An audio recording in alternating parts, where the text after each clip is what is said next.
Dear students, good morning. Today we are on the page number 123 of chapter Gulliver's Travels, and we are doing second part of the Let's Talk. Let's Talk का second part है There are many reasons why something happens. ठीक है कि यहाँ पर बहुत सारे कारण होते हैं कि कुछ भी why something happen कि कुछ चीज़ क्यों होती है, कोई भी घटना या इवेंट क्यों होता है, उसके कई कारण होते हैं. फॉर एग्जाम्पल जैसे देखो इवेंट में क्या इवेंट दिया, Gulliver could not climb the fence because Gulliver जो है वो फेंस पे बाउंड्री पे क्यों नहीं चढ़ सका था, क्योंकि चढ़ नहीं सका, क्योंकि बिकॉज मतलब क्योंकि, और उसके पीछे रीजंस हैं, कई कारण हैं. ठीक है. Every step was 6 feet high कि जो हर एक स्टेप था लैडर का, वो सीढ़ी का, लैडर मतलब सीढ़ी, हर एक स्टेप था जो लैडर का वो 6 फीट ऊंचा था. ठीक है. ही सा one of the Giants coming towards him. सीढ़ी नहीं, एक्चुअली देखो जो फैंस थी वो उसमें एक्चुअली ऐसे स्टेप्स बनी हुई थी, सीढ़ी नहीं हो सकती, हो सकता है वैसी जब बनी हुई हो मिट्टी की या फिर तारों की भी बनी हो सकती हैं वो स्टेप्स. तो वो हर एक स्टेप जो थी वो 6 फीट हाई थी. ही सा one of the Giants coming towards him. उसने देखा कि एक जो बड़ा दाना हो उसकी तरफ आ रहा था. ठीक है. उससे भी डर के वो नहीं चढ़ पाया क्योंकि उसको देखना ले वो, ताकि इसलिए वो चढ़ा नहीं. ही रेन टू हाइड हिमसेल्फ. इसके अलावा वो दौड़ गया अपने आप को छुपाने के लिए, ये भी कारण था. ठीक है. तो इसलिए नहीं चढ़ पाया वो, हो सकता है वो चढ़ पाता, कोशिश करता तो. ठीक है. All the 3 are reasons why Gulliver was unable to climb the fence. ये तीनों के तीनों रीज़न है, कारण हैं क्यों गुलीवर अनेबल मतलब उस काम को नहीं कर सका. ठीक है. योग्य नहीं था, वैसे इसका मीनिंग अनेबल का मतलब अयोग्य होता है, लेकिन यहाँ पे अनेबल का मतलब चढ़ नहीं सका है. ठीक है. To climb the fence, fence के ऊपर नहीं चढ़ सका. इसके 3 कारण हैं यहाँ पर. तो हर एक चीज़ के पीछे कुछ न कुछ कारण होता है. ठीक है. कुछ न कुछ रीज़न होता है. अब देखो now look at the pictures. अब यहाँ पे पिक्चर्स दी हुई, एक पिक्चर ये दी हुई है और एक हमें नीचे दी हुई है, 2 पिक्चर दी हुई हैं. तो ये कह रहा है now look at the pictures, की पिक्चर्स को देखो एंड डिस्कस इन ग्रुप्स, और ग्रुप में डिस्कस करो why the following events happened, कि ये जो इवेंट हुए हैं, तो जो चीज़ें हुई हैं, घटनाएं हुई हैं, ये क्यों हुई हैं, ये इनके क्या कारण हैं. You may find more than one reason for each of them. तुम्हें एक से ज़्यादा रीजन भी मिल सकते हैं. ठीक है. इनके पीछे अब देखो ये वाले के, देखो क्या लिखा हुआ है कि प्ले, एक नोटिस लगा हुआ है कि प्ले कैंसिल, कि प्ले कैंसिल हो गया है. ठीक है. प्ले कैंसिल हो गया है, उसके पीछे कुछ ना कुछ कारण होगा. अभी प्ले कैंसिल हुआ है, आपके स्कूल में मान लो कोई प्ले होने वाला है और वो कैंसिल हो गया, तो उसके पीछे मतलब उसके पीछे कुछ कैंसिल होगा. ठीक है. कहीं पे भी कुछ भी चीज़ होने वाली होती है तो उसके पीछे कुछ ना कुछ कारण होता है. अगर वो नहीं होती है या हो जाती तो भी कारण होता है. देखो one of the actors was ill, हो सकता है एक्टर्स में से एक एक्टर बीमार हो, या फिर one of the actors met with an accident, कि एक एक्सीडेंट, एक जो एक्टर है उसका एक्सीडेंट हो गया हो, ये भी कारण हो सकता है. ठीक है. कुछ भी रीज़न हो सकता है. Director was upset with the practice. जो डायरेक्टर है, निर्देशक है. डायरेक्टर कौन होता है? जो प्ले को निर्देश करता है, मतलब वो बताता है कि कैसे कैसे एक्ट करना है. ठीक है. स्टेप मतलब इसके आगे क्या एक्शन होगा, इसके आगे क्या होगा और कैसे कैसे करना है, वो सारा निर्देश करता है. निर्देशक होता है, निर्देशन करता है ये प्ले को. तो वो हो सकता है अपसेट हो कि विद द प्रैक्टिस, की प्रैक्टिस के साथ, कि जो एक्टर्स हैं उन्होंने अच्छे से प्रैक्टिस ना की हो प्ले के लिए, तो प्ले अच्छा नहीं होगा अगर अच्छे से प्रैक्टिस नहीं होगी तो. ठीक है. तो इसलिए वो चाहता है कि और प्रैक्टिस की जाए और फिर बाद में किया जाए, तो इस वजह से भी कैंसिल हो सकता है. मैसिव रेन और स्नोफॉल इन द सिटी, हो सकता है बहुत ज़्यादा बारिश या फिर स्नोफॉल हुआ हो सिटी में, इस वजह से भी हो सकता है. ठीक है. और भी बहुत सारे कारण हो सकते हैं कि किस वजह से प्ले कैंसिल हुआ. तो कुछ मैंने लिखे, आप अपनी तरफ से ट्राई करना और भी लिखने की. ठीक है. इनके अलावा भी आप और लिख सकते हैं. अब देखो एक मैन है, एक वुमेन है, वो चल रहे हैं, वॉक करने हैं, और कैसे किस टाइम पे वॉक कर रहे हैं, देखो मून दिखाया है, यानी कि नाइट के समय, इवनिंग के समय. ठीक है. वॉक कर रहे हैं, तो इवनिंग के समय भी हो सकता है ये. तो देखो इसके भी कारण हो सकते हैं, रीज़न हो सकते हैं कि क्यों रात को वो कर रहे हैं. They enjoy nature every day, हो सकता है वो एन्जॉय करते हों, आनंद लेते हों नेचर का रोज़, हर रोज़. ठीक है. मान लो उनको दिन में समय नहीं मिलता तो शाम के समय घूमते हो, रात के समय घूमते हो. ठीक है. या फिर एक कारण ये हो सकता है कि a doctor has suggested them to walk, कि एक डॉक्टर ने उनको सजेशन दिया हो कि वो वॉक करें. ठीक है. हेल्थ के लिए, अच्छी हेल्थ के लिए, ये भी कारण हो सकता है. ठीक है. या फिर देखो ये भी हो सकता है they are walking because they don't want to hire a rickshaw. मान लो कहीं गए हैं और वापस आ रहे हैं, ठीक है, या फिर कहीं जा रहे हैं तो रिक्शा हायर नहीं करना चाहते हैं, तो भी पैदल चल के जा सकते हैं, आ सकते हैं, ठीक है। तो ये भी एक कारण हो सकता है। तो और भी कुछ रीज़न हो सकते हैं, आप लिख सकते हैं और दूसरे रीज़न सोच के, ठीक है। उसके बाद देखिए let's write. Look at the following examples. I was trying to climb over the fence when the giant saw me. मैं फेंस के ऊपर, बाउंड्री के ऊपर, बाड़े के ऊपर चढ़ने की कोशिश कर रहा था जब दानव ने मुझे देखा, ठीक है। मतलब दोनों ही सेंटेंस, दोनों ही दो एक्शन हो रहे हैं। देखो इसमें एक तो चढ़ रहा है वो और फिर जायंट उसको देख रहा है, ठीक है। दो एक्शन हो रहे हैं एक ही सेंटेंस के अंदर, तो दो एक्शन हो रहे हैं और दोनों ही क्या हो रहे हैं, पास्ट में हो रहे हैं। कि जब मैं चढ़ रहा था तो दानव ने मुझे देखा, देखना भी एक एक्शन है ना, और चढ़ना भी एक एक्शन है। तो दो एक्शन हो रहे हैं यहाँ पे और दोनों ही पास्ट में हो रहे हैं। The farmer's wife was stroking the cat. The farmer की वाइफ थी वो बिल्ली को स्ट्रोक कर रही थी, मतलब ऐसे सहला रही थी, ठीक है, ऐसे थपकी दे रही थी, ठीक है। When her 1 year old son enter. जब उसका 1 साल का बेटा एंटर किया, जब उसके 1 साल के बेटे ने एंटर किया या फिर प्रवेश किया, ठीक है। प्रवेश मतलब अंदर आना। तो ये दोनों ही इसमें भी कि जो फार्मर की वाइफ है वो स्ट्रोक कर रही है, मतलब ऐसे पैट कर रही है अपनी कैट को, मतलब ऐसे थपकी दे रही है या सहला रही है, ठीक है। एक तो ये हो गया। दूसरा कि जब उसने प्रवेश किया, किसने, उसके बेटे ने प्रवेश किया। प्रवेश करना भी एक एक्शन है, एंटर करना एक्शन है, और स्टॉक करना भी। तो ये दोनों ही पास्ट में हो रहे हैं। वो the actions were in the past. दोनों के दोनों एक्शन क्या थे, पास्ट में थे। When the first one was going on in the past. जब पहला एक्शन पास्ट में चल रहा था, द सेकेंड वन हैपन, तो सेकेंड एक्शन हुआ, ठीक है। तो दोनों ही पास्ट में हो रहे हैं।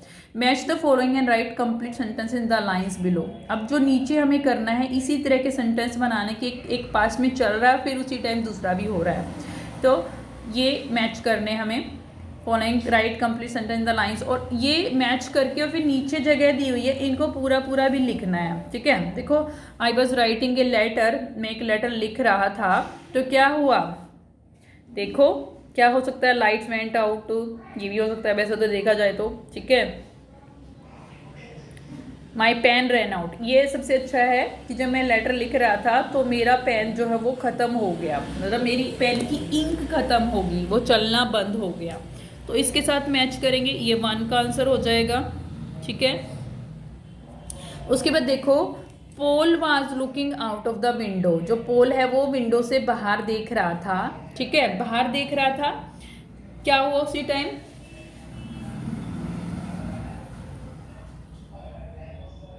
क्या हुआ होगा, देखो ऐसा तो ये भी हो सकता है कि जब लाइट जा सकती है, ठीक है, बेल रिंग हो सकती है, ये भी हो सकता है। लेकिन ही नोटिस्ड ए लवली बटरफ्लाई, कि जब वो बाहर देख रहा था ना विंडो से, तो उसने क्या नोटिस किया, एक प्यारी सी बटरफ्लाई को नोटिस किया। तो सेकंड का आंसर ये होगा, क्योंकि बाहर देख रहा है तो अच्छी सी चीज़ दिखी है उसको एक। उसके बाद देखो ही was looking for his dog, वो अपने डॉग के लिए देख रहा था, ठीक है।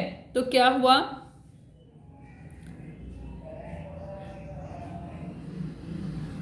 ही was looking for his dog, अपने डॉग को देख रहा था, तो क्या हुआ, देखो इसमें क्या हो सकता है कि जब वो अपने डॉग के लिए देख रहा था तो तब मैं अरुण से मिला, ठीक है। व्हेन आई मेट अरुण, तो ये होगा कि जब ही was looking for his dog, वो अपने डॉग को ढूंढ रहा था या देख रहा था जब मैं अरुण से मिला, ठीक है। व्हेन आई मेट अरुण, तो वो अपने डॉग को ढूंढ रहा था। ये ऐसे भी हो सकता है, स्टार्टिंग में हम लिख दे when I met Arun he was looking for his dog, ठीक है, या फिर ऐसे भी लिख सकते हैं he was looking for his dog when I met Arun, ठीक है। दोनों तरीके से आप लिख सकते हो, व्हेन आई मेट भी लिख सकते हो। तो ये ऐसे जोड़ना है, ठीक है। उसके बाद देखो क्योंकि नीचे इन्होंने दिखाया हुआ, देखो when I met Arun he was looking for his dog, ये इन्होंने पूरा किया हुआ ये वाला। तो ये ऐसे स्टार्टिंग में लिख सकते हो, when I met Arun he was looking for his dog. अब देखो next fourth one, I was just completing the last answer, कि जैसे मैं लास्ट आंसर कंप्लीट करने ही वाला था, तो क्या हुआ, देखो अब यहाँ पे ये वाला आना चाहिए, क्योंकि मैम सेड स्टॉप राइटिंग। ऐसे होता है कई बार कि कोई बच्चा पेपर दे रहा है, एग्जाम दे रहा है और उसका लास्ट क्वेश्चन जो रहता है और मैम बोलती है पेपर दे दो बेटा, टाइम इज ओवर, है ना। तो यही होना चाहिए मेरे ख्याल से। Ma'am said stop writing, ma'am ने कहा कि लिखना बंद करो, जैसे मैं लास्ट क्वेश्चन पे था। ठीक है, ये अच्छा ऑप्शन है। ठीक है, और वैसे तो ये भी हो सकता था इसका कि I was just completing the last answer, my pen ran out, कि मेरा पेन खत्म हो गया, जैसे मैं लास्ट क्वेश्चन लिखने वाला था। ठीक है, या फिर द लाइट्स वेंट आउट, की वजह से लास्ट क्वेश्चन लिख रहा था तो लाइट चली गई। ठीक है, मतलब घर पे काम कर रहे हो लाइट चली जाए, ये भी हो सकता है। ठीक है, अब देखो आगे क्या होगा। अब the man was painting the wall. ठीक है, जब मैन वॉल को, दीवार को पेंट कर रहा था, ही फेल ऑफ द लेडर, तो वो दीवार से गिर गया। इसके लिए तो कोई और ऑप्शन नज़र नहीं आ रहा, मुझे यही होना चाहिए क्योंकि सबसे सही यही है। ठीक है, the man was painting the wall, he fell, when he fell off the, when सब में वैन लगा के ऐड करना है। The man was painting the wall when he fell off the ladder, जब वो लैडर से गिरा तो वो पेंट कर रहा था दीवार को। ठीक है, तो एक्शन है यहाँ, गिरा और पेंट करना। तो वैन से जोड़ना है सबको, वैन लगाना है। ठीक है, इन सब के पहले वैन लगेगा, ध्यान रखना ये। I was writing a letter when my pen run out, Paul was looking out of the window, कि वो विंडो से बाहर देख रहा था। When he noticed a lovely butterfly, he was looking for his dog, वो अपने डॉग के लिए when I met Arun, he was looking for his dog. ठीक है, ये स्टार्टिंग में भी लिख सकते हैं, और या फिर he was looking for his dog when I met Arun. The man was painting the wall when he fell off the ladder. ठीक है, Amit was doing his homework, Amit अपना काम कर रहा था। ठीक है, अमित अपना काम कर रहा था तो क्या हुआ, van the lights went out, जब अपना काम कर रहा था तो लाइट चली गई। ठीक है, तो यहाँ पे ये वाला इसके साथ मैच करना है, 6th का आंसर है ये। उसके बाद देखो, और सब में वैन लगाना है, ध्यान रखना है ये। माई मदर वॉज कुकिंग डिनर, मेरी मदर जो है खाना पका रही थी। ठीक है, डिनर बना रही थी, तो बेल रैंग, तो घंटी बजी, घर के दरवाजे की घंटी बजी। ठीक है, द बेल रैंग में तो घंटी बजी, तो ये हो सकता है। ठीक है, अब देखो यहाँ पे आपको पूरे कर करके लिखने हैं ये। I was writing a letter when से जोड़ना है सबको। ठीक है, when my pen run out, ये आगे लिख देना है। ठीक है, सेकंड कौन सा है हमारा, Paul was looking out of the window, second ये था, Paul was looking out of the window when he noticed a lovely butterfly. ठीक है, तो ये सेकंड यहाँ पे जगह है, कुछ भी नहीं लिखा हुआ लेकिन ये लिखना है यहाँ पे। Third, when I met Arun he was looking for his dog. ठीक है, फोर्थ क्या है, आई वॉज, ये भी हो सकता है यहाँ पे, जैसे देखो इन्होंने स्टार लगा रखा है, हो सकता है इनमें स्टार्टिंग से हमें लिखना है। देखो लास्ट, नहीं यही होएगा, I was just completing the last answer when ma'am said stop writing, ये ऐसे भी लिख सकते हैं इसको, when ma'am said stop writing I was just completing the last answer, कि जैसे मैम ने मुझे रोकने के लिए कहा तो मैं लास्ट आंसर को कंप्लीट कर रहा था। ठीक है, तो ये हो सकता है। फिफ्थ में फिफ्थ वाला लिखना है। फिफ्थ वाला क्या था, the man was painting when he fell off the door ladder. ठीक है, ये था। सिक्स क्या था, Amit was doing his homework when the lights went out. Seventh, my mother was cooking when the bell rang. ये सारे यहाँ पे लिखने हैं। अब देखो लिखा इन्होंने, please note that sometimes the order of the sentence changes, कि कुछ कभी कभी ऑर्डर चेंज हो जाता है। हाँ, तो इन जो दो सेंटेंस दिए हैं ना ये वाले, इनमें हमें ऑर्डर चेंज करके लिखना है, लिख सकते हैं हम। When I met Arun he was looking for his dog, तो ये वाला व्हेन मैम सेड, यहाँ ये वाला है fourth, when ma'am said stop writing I was just completing the last answer, ये होगा। ठीक है, उसके बाद देखो, now complete the following suitably, second part है लेट्स राइट का। Now complete the following suitably, I was sitting in A taxi yesterday, मैं टैक्सी में बैठ रहा था कल, जब आई सा हर, मैंने उसको देखा। ठीक है, जब मैंने उसको देखा तो मैं बैठ रहा था, बैठ रही थी। उसके बाद देखो, ही वाज, या फिर हर की जगह आप अपने फ्रेंड का नाम भी लिख सकते हो, आयसा मोहन, आयसा राम। ठीक है, आयसा आयसा आदशा, आयसा सरागवी, आयसा प्रियदर्शनी, आयशा, ब्रशा, बरनारी, माजी, या कुछ भी मतलब अपने फ्रेंड का नाम आप लिख सकते हो, ठीक है।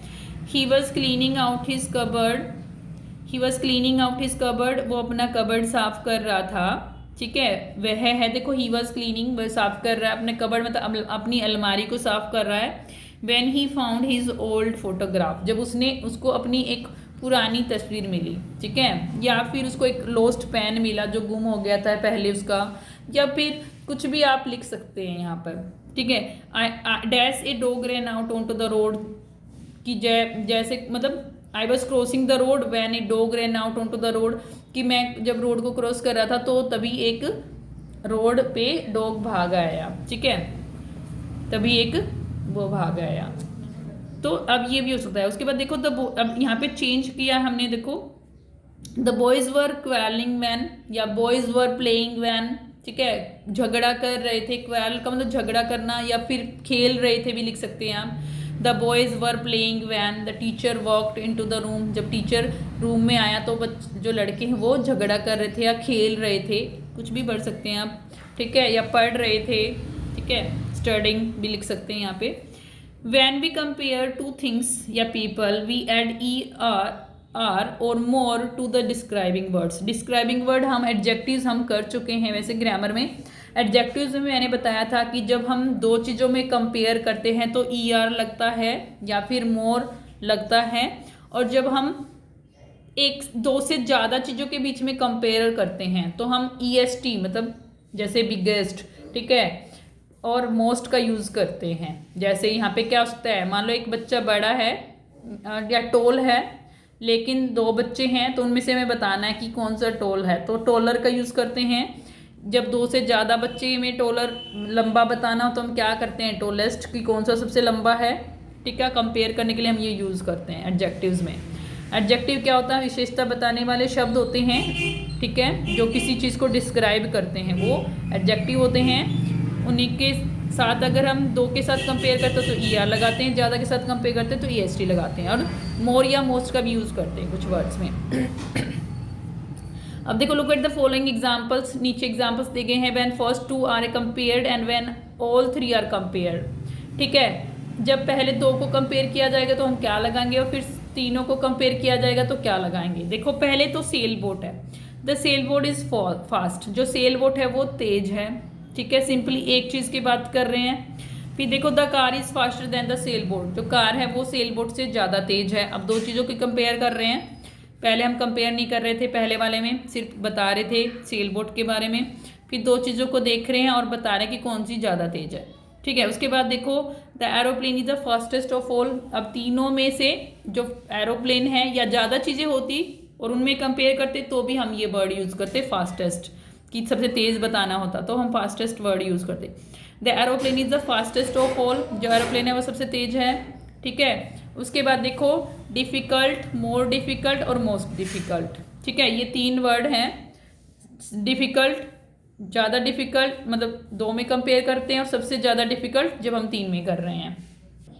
ऐसे नेक्स्ट पेज पे देखो, hitting a target is difficult, किसी भी टारगेट को हिट करना, ठीक है, टारगेट मतलब निशाना, मतलब किसी चीज़ पे हम निशाना लगा रहे हैं, उद्देश्य है वो हमारा कि इस पे हमें हिट करना है, ठीक है, वो मुश्किल है, ठीक है। अब juggling caps is more difficult than hitting a target, अब जगलिंग कैप्स एक गेम है वो उससे भी ज़्यादा मुश्किल है। कैप्स को ऐसे ऐसे करना, जैसे बॉल्स को आपने देखा ऐसे उछालते हैं, ऐसे कैप्स को उछालना ज़्यादा डिफिकल्ट है एक टारगेट को हिट करने से ज़्यादा, ठीक है। Doing complicated magic tricks is the most difficult of them all, जो कॉम्प्लिकेटेड मैजिक ट्रिक्स हैं, जादुई जो कलाएं हैं, उनको करना सबसे ज़्यादा डिफिकल्ट है इन सब में, ठीक है। तो सबसे पहले हमने एक चीज़ के लिए बोला कि डिफ़िकल्ट है कोई भी चीज़, फिर हम दो चीज़ों में कंपेयर कर रहे हैं तो मोर लगा दिया, मोर डिफ़िकल्ट। जब हम दो से ज़्यादा चीज़ों के बीच में ये बता रहे हैं कि सबसे ज़्यादा क्या डिफ़िकल्ट है तो मोस्ट डिफ़िकल्ट हमने लगाया, ठीक है। तो पता चल गया मोर और मोस्ट कब लगाते हैं, जब दो चीज़ों में कंपेयर करते हैं तो मोर लगाते हैं, और दो से ज़्यादा चीज़ों के बीच में कंपेयर करते हैं तो मोस्ट लगाते हैं।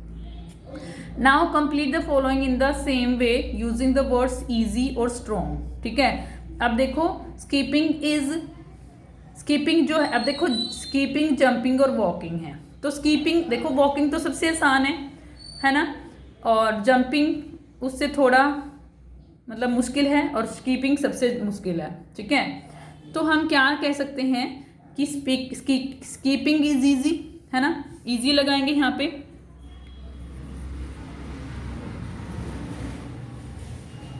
ईजी। और jumping is easier than skipping, अब जो जंप करना है वो और भी ईजी है स्कीपिंग से भी। रस्सी कूदना, पहले रस्सी कूदना ईजी है, लेकिन जंपिंग उससे भी ईजी है, तो ईजियर लगाएंगे। ईजियर की स्पेलिंग EAS, वाई को हटा के IER लगाएंगे, ईजियर देन स्कीपिंग। जो जंपिंग है और रस्सी कूदने से ज़्यादा आसान है। वॉकिंग इज, जो चलना है, सिंपली चलते तो हम हर कोई चलता है, तो वो सबसे ईजी है, तो ईजीएस्ट हो जाएगा, सबसे ईजीएस्ट है, क्योंकि हम 3 चीज़ों में कंपेयर कर रहे हैं। अब walking is the easiest of all, तो जो वॉक करना है वो सबसे आसान है, ठीक है। देखो स्कीपिंग को बोला हमने ईजी है, जंपिंग को हमने बोला कि स्कीपिंग से ईजी है, और वॉकिंग को बोला हम सबसे ईजी है। अब देखो द डॉग इज अब हमें क्या करना है, स्ट्रॉन्ग और वो यूज करना है, ठीक है। Strong, the dog is strong, जो डॉग है स्ट्रॉन्ग है, ठीक है। हॉर्स इज स्ट्रॉन्गर, जो हॉर्स है डॉग से स्ट्रॉन्ग है, तो हम क्या लिख सकते हैं, the horse is stronger than dog, ठीक है। The elephant is strongest of all, ये लिख सकते हैं हम। ना complete the following in the same way using the words juicy और एक्साइटिंग। अब ये 2 दिए हुए, इसमें हम जूसी और एक्साइटिंग वर्ड्स का यूज करना है और कंप्लीट करना है। The order may vary according to your choice, हमारी चॉइस के अकॉर्डिंग ऑर्डर चेंज होता है। जैसे देखो एप्पल, ऑरेंज और शुगर केन। अब आपको जो सबसे ज़्यादा जूसी लगता है, मतलब जिसमें जो सबसे ज़्यादा जूस होता है, वो जूसीएस्ट लिखना है। और 2 चीज़ों में जो ज़्यादा लगता है उसके लिए जूसियर लिखना है, और जो सबसे कम मतलब ठीक है जो जूसी है, हाँ सिंपली, तो उसके लिए जूसी लगाना है, ठीक है। जैसे देखो एप्पल सबसे मतलब कम होता है जूसी, लेकिन इन दोनों के कंपैरिजन में कम होता है, तो सिंपली है वो, हम सिर्फ एप्पल को बता रहे हैं कि वो जूसी है, तो यहाँ पे जूसी लिखेंगे, ठीक है। ऑरेंज को हम क्या लिखेंगे, juicier than apple, juicier, IER लग जाएगा, वाई को हटा के फिर से। और शुगर केन में सबसे ज़्यादा जूस है, ठीक है, तो हम क्या कहेंगे, जूसीएस्ट। यहाँ पे हम ऑरेंज और शुगर केन में से ऑरेंज को भी जूसीएस्ट बोल सकते हैं, डिपेंड करता है, और शुगर केन को जूसियर बोल सकते हैं, ठीक है। मतलब लेकिन मेरे अकॉर्डिंग जो शुगर केन होता है उसमें सबसे ज़्यादा जूस होता है, इसलिए मैंने उसको जूसीएस्ट बोला है, ठीक है। उसके बाद देखो रॉक क्लाइंबिंग और स्कीइंग और रिवर राफ्टिंग है।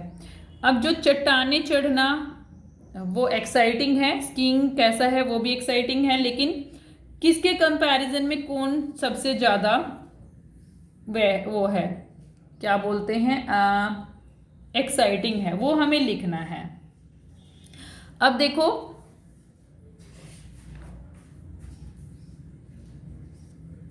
अब हम क्या लिख सकते हैं यहाँ पे, रॉक क्लाइंबिंग को मैं एक्साइटिंग लिख सकती हूँ, स्कीइंग को फिर मोर एक्साइटिंग, ठीक है। यहाँ पे मोर और मोस्ट का यूज होगा इन वर्ड्स में, इन वर्ड्स के साथ, क्योंकि यहाँ पे एक्साइटर और एक्साइटेस्ट कुछ नहीं वर्ड होता, सिर्फ हम मोर और मोस्ट का यूज करेंगे यहाँ पे। तो हमें रॉक क्लाइंबिंग को क्या लिख सकती हूँ, एक्साइटिंग,